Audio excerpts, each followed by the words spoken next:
Bum bum bum bum bum bum bum bum bum bum bum bum. The Peter Dislike Show. Bum bum bum bum bum bum bum. So I've often mused about finally checking out of the United States. And one country I thought about moving to was either Japan or Taiwan. They are very similar in this regard. Over in Japan or Taiwan, people actually eat for utilitarian reasons for their body, not as a form of drug abuse, not as a form of entertaining themselves, and they spend a better part of their income on food relative to their GDP. I think in Taiwan it's closer to 20 to 25% of their income. Here it's 6 or 7%, and nobody's at a threat of starvation over in Taiwan. You got to understand, a lot of people also live in multi-generational households where it's very easy to cook for yourself compared to here in the United States. And they have a different economic system, if you will. They cook for themselves, and also the level of, we talk about a living wage here in the United States. The level that makes a living wage over in Taiwan is very different than here in the United States, because you're not paying for housing yourself, right? And I'll let you think about that, whether that's a better system than here. It has a lot of stability. You have more stability to go to your job and say fuck you if the conditions are not right. You have more healthy foods. It's a trade-off, right? But I like that trade-off. Here in the United States, people don't have the luxury of saying fuck you to their boss. And what do? They say fuck you to their body instead by stuffing their faces. So I'm reading this article about Japan and what kind of foods they avoid. And I'm very pleased to see all of these foods I have avoided for almost 2 decades now.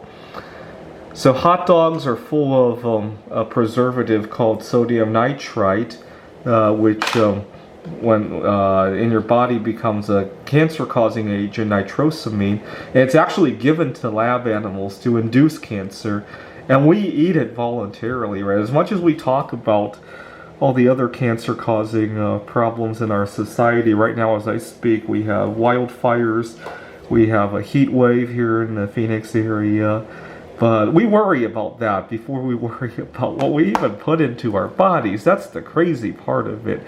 I can't tell you how many times I hear somebody talk about something that may be a little bit outside their control, at the same time that they're doing something that is in their control. Years ago, I remember in 2008, when just before the financial crisis, gas prices hit, I think about $3 a gallon, which was high for that time.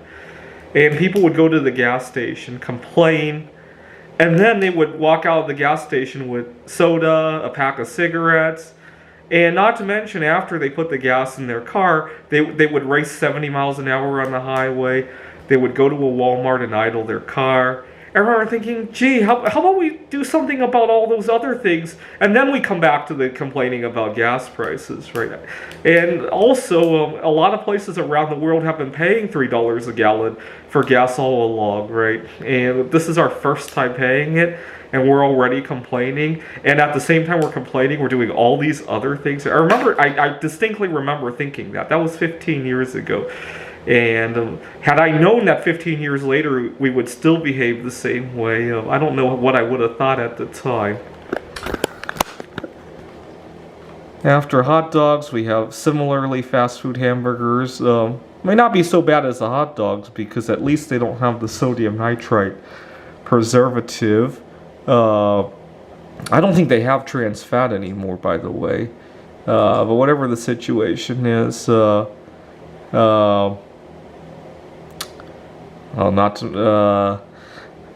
forget soda, right? When I was a kid, I'm so glad attitudes have shifted about the soda. When I was a kid, any sort of get-together almost always included soda. I'm very pleased that I was recently at a party at work, and all of the water and other healthy beverages disappeared, and at the end of the night, all there was on the table was soda. I was really pleased to see that. That was a utopia I've been dreaming for 20 years. To see that at the party recently, it was really nice. But years ago, trying to not drink a soda, in 2000, trying to not drink a soda at a party was the equivalent of trying to refuse a cigarette in 1960. It really was. And I'm so glad those days have passed. But they've long since passed over in Japan. And I know this because I got into an argument with my mom one time. Our family and I had traveled to Taiwan. This was in 2002 when I still had a very atrocious diet.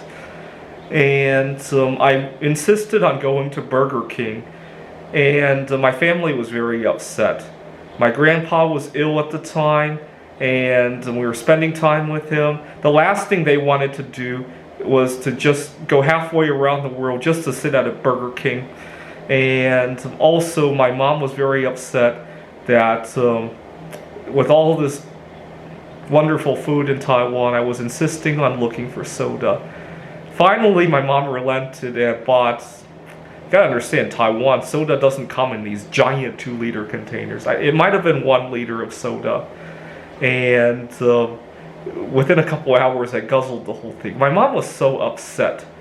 And soda's not cheap over in Taiwan. I want to say, if I remember correctly, that 1 liter of soda might have been 99 Taiwanese dollars, which is about $3 US at the time. So for a liter of soda, I mean, in the grand scheme of things, it's not like she couldn't afford it, but it's pretty expensive relative to all the other wonderful foods over in Taiwan, and she was very upset, especially because we had already gone halfway around the world in Taiwan. All I wanted was American cuisine, right?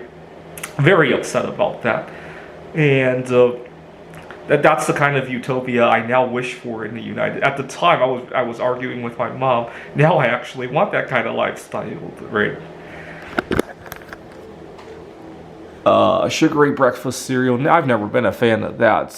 But again, more sugar. So not only do we eat a lot of solid sugar, we then wash it all down with liquid sugar, right? Now looking back at it, how absurd, right?